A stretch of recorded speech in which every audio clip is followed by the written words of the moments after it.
And we're back to learning to code, and this time I'm going to show you how to use CSS to style your websites. You've got three options to use it, and we're going to go over all of these in this intro to CSS. Here we've got them. It's external, internal, and inline.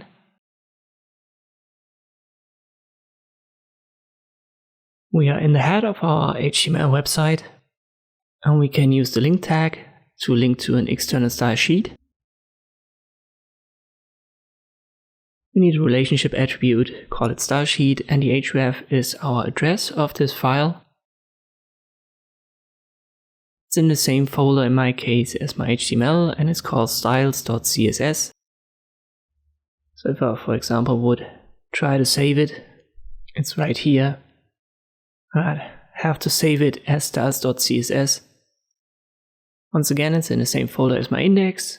So I can link to it directly by just using the file name styles and .css.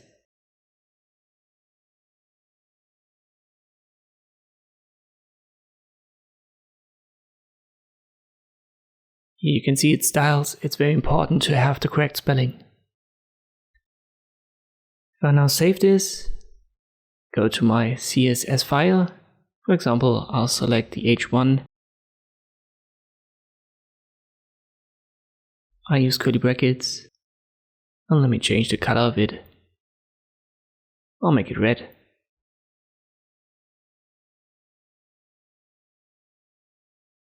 Let me save this one, and now reload it in the browser, and you can see it's correctly linked now. And I can target all of the elements that I've got in my HTML index file.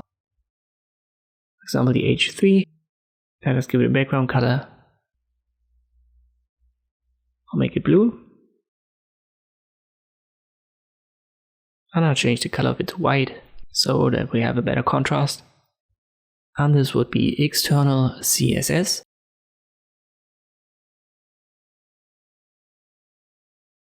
We can do all of that internally as well. Usually you should use external CSS, especially when all of these styles get a little bit complex. It's better to separate it from your HTML. Let us use the style text right here in the head to use internal styling. We're going to select the H1 and make it blue.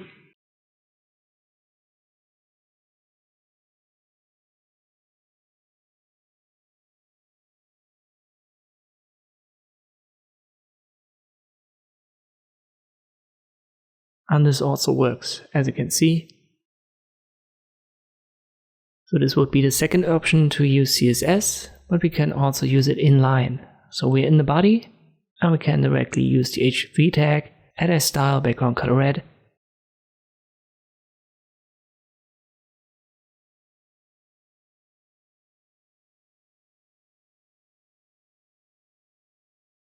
And this also works. Let me add a different color to the H3, and I'll make it white.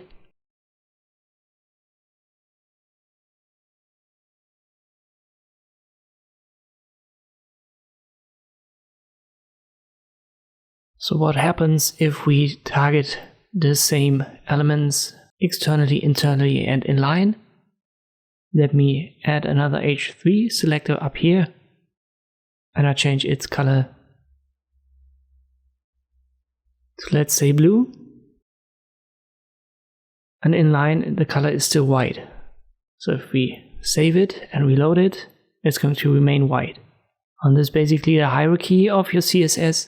So at first it reads the external style sheet, then it reads the internal, and then the inline.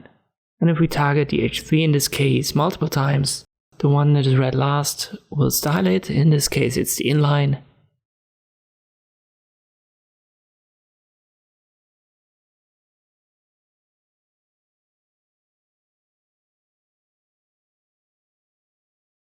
Let me add an external style sheet once again.